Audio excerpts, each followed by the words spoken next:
Have you heard of a payable on death account and a transfer on death account? What's the difference between the two? Is one better than the other? Got that and more coming up.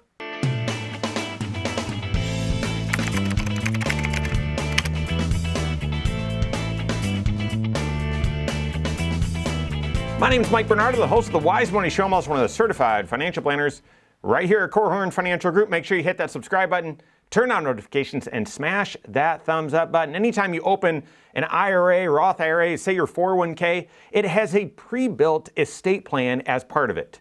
A pre-built estate plan. Most people think, no, my estate plan is a will. I need a will.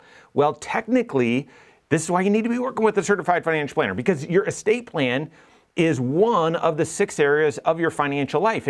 And comprehensive financial planning with a CFP is all about making sure that all 6 areas are working together, because yes, most people should have a will. I mean, yes, you should have a will as part of your estate plan, but really any asset that you own that passes by going through the will, there's probate costs with it. There's extra cost, fees, there's extra time and administration required. And so some assets do pass through the will, and that's fine. But ideally, you have instructions on each account that say, if something happens to me, this is what happens to this money. And so, like I said, IRAs, Roth IRAs, 401ks, those retirement accounts, adding a beneficiary to those accounts, that supersedes a will. It's a pre-built estate plan for those dollars. If something happens to you, who's supposed to get this money?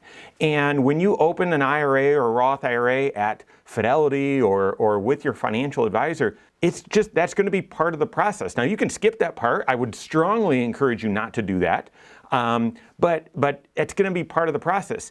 Even when you're signing up for your 401k, this is one of the issues that I have with the auto enrollment, is typically you're not making a decision on, well, who gets this money if you pass away. But when you actually go through the steps of signing up and enrolling in your 401k or 403b, that's going to be one of the steps. Well, you'll fill in your spouse or your kids or maybe your parents if this is a new job or you don't have a family, and you'll list who gets this money if something happens to you.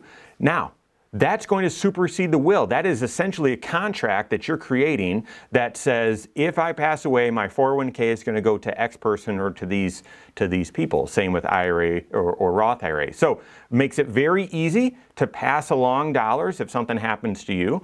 And again, doesn't go through probate, doesn't go through the will, and very clear instructions. Okay, so if that's how it works for IRAs, Roth IRAs, for retirement accounts, what about non-retirement accounts? And by non-retirement accounts, let's be broad. Let's mean non-retirement investment accounts, so an individual or a joint account, but also a bank account, right? That's also, we typically don't think of that as part of our overall investment assets, but absolutely it is an asset. And therein lies the distinction between something called a payable on death account and a transfer on death account. So here's the thing.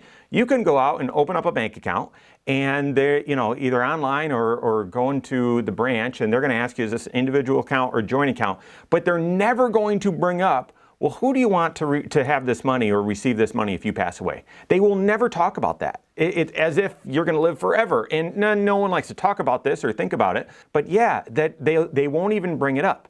Same with if you were to go on to Robinhood or Fidelity or whatever and just say, I want to invest in an individual stock, or I've got some extra money I don't want to put in retirement. I just want to open an account and start investing. If you open up an individual account, they're not going to ask you, well, who do you want to receive this money if something happens to you? Funny that the entire industry says, well, this is just commonplace for IRAs and 401ks, those sorts of things, but it's not that way if you open up just a non-retirement type of account. An extra step is required, an extra step that many people overlook, and you should not, because it provides the same benefit. It provides written instructions, sort of like a contract that says who gets this money if something happens to you. And by adding this payable on death or transfer on death, I'll explain the difference here in just a second, by adding that, those dollars also have a pre-built estate plan. It avoids probate, so it avoids that cost. It avoids that extra time.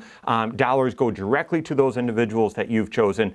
No cost, no complexity, no issue. Therefore, I don't know why you wouldn't have a transfer on death or payable on death on these on your non-retirement accounts. Why wouldn't you have that? In fact, all of the accounts, the non-retirement accounts that we recommend or that we have a client open, we always recommend adding a transfer on death to them. Therefore, does that mean one is more important or one's better than the other?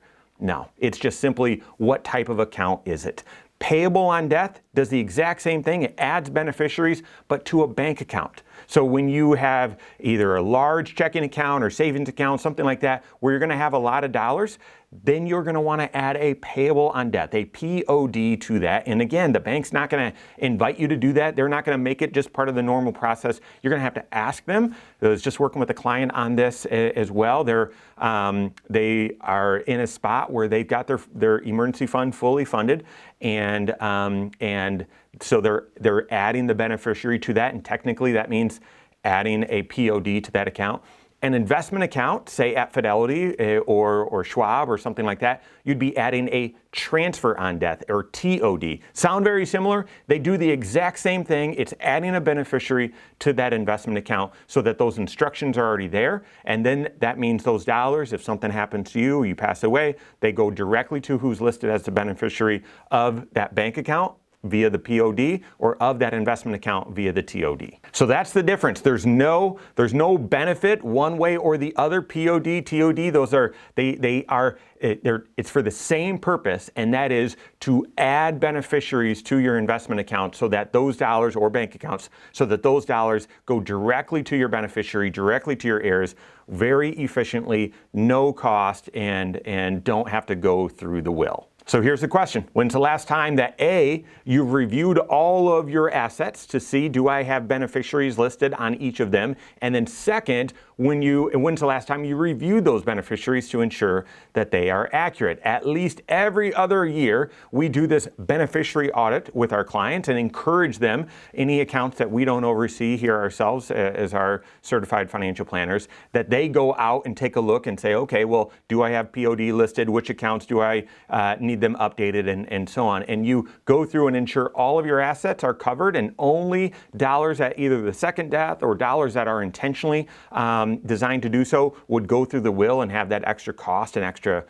process. So you'd go through and do that audit to ensure you've got proper beneficiaries on each, and then that you make sure those beneficiaries are updated as well. And because that doesn't change every couple of years, but over time it can change. And so you want to update that as well. Work with your certified financial planner on that. If you don't have a CFP on your team, you can contact one on my team. Find us online, Korhorn.com. That's Korhorn with K, wisemoneyshow.com. You can find us there as well, or give us a call, 574-247-5898. All right, there you have it. Go out and take your next wise step in your financial life.